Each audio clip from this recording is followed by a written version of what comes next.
Point of order, Dr. Russell. Thank you, Mr. Speaker. This question was originally lodged to the Prime Minister. There's been some discussion between my office and the clerk today.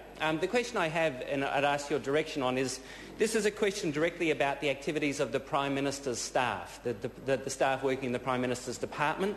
And of course the government has the right to move questions around, but is there any limit to the moving around of questions when this question directly relates to the activities of the Prime Minister's staff itself, and the government has moved it away from the Prime Minister?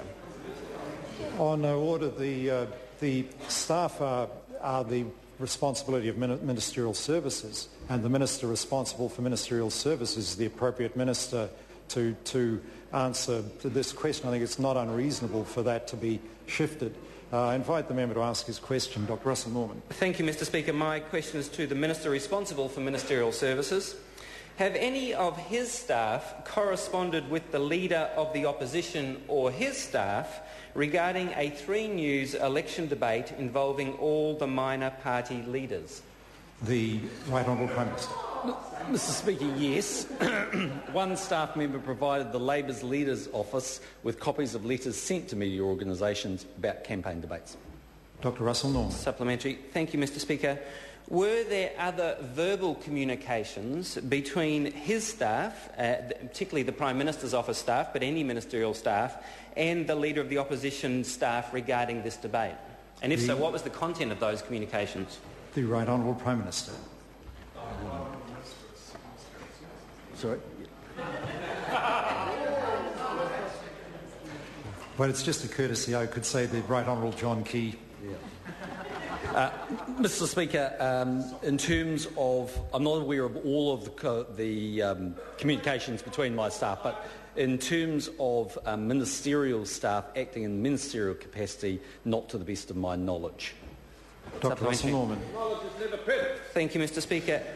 Does he consider it acceptable that his staff, that is ministerial staff, were involved in working to essentially jack up a presidential-style political debate that suits the big parties in Parliament, which is at the expense of our democracy and our MMP system?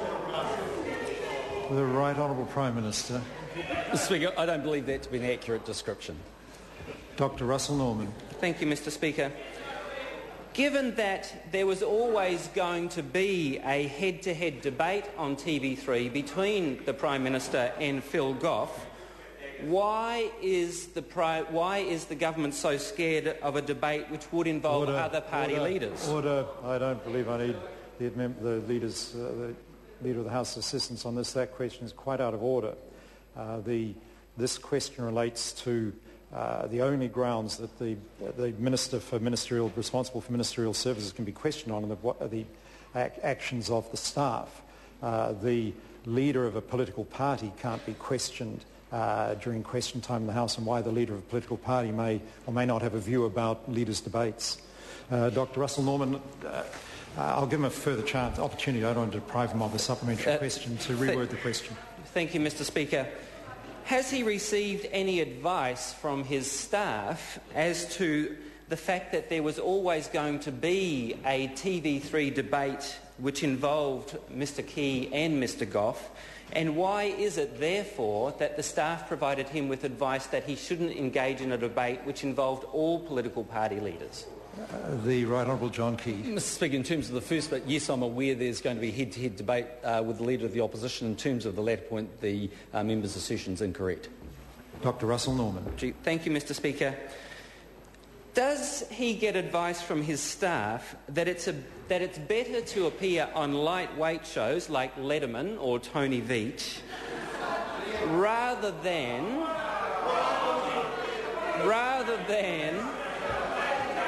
Order. A point of order is called the Honourable Simon Power. Mr. Speaker, as I understand it, this matter is a question to the Minister in charge of Ministerial Services.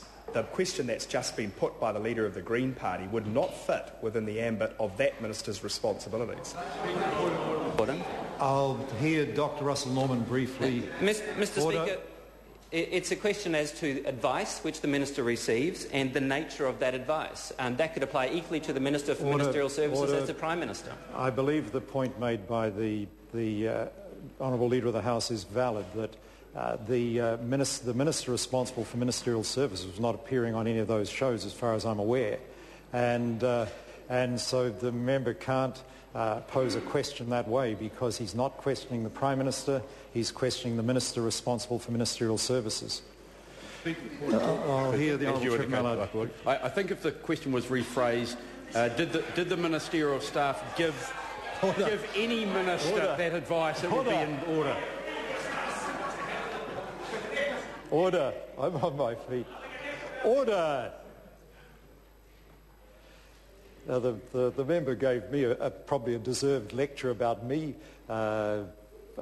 perhaps making commentary that I shouldn't be making, and now, under a point of order, the Shadow Leader of the House has made commentary that he perhaps shouldn't be making either, so maybe we should score it 1-1, but we won't carry on down that track. Dr. Russell Norman, I'll give him a further chance to reword that supplementary question. Thank you, Mr Speaker. Did ministerial staff provide any ministers with advice that it's better to appear on lightweight shows like Letterman and Tony Veitch rather than on Morning Report, Campbell Live and an all-party leaders debate where they may face tough questioning?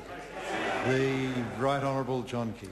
Mr Speaker, no to the best of my knowledge, although if one was to look at the appearance on Letterman, I did that in the capacity as the Minister of Tourism. Given there were millions of people watching that show, in my opinion, that was a good thing to do. Question number 4, the Honourable Annette King. Thank you, Mr Speaker. My question's to the Prime Minister. Does he stand by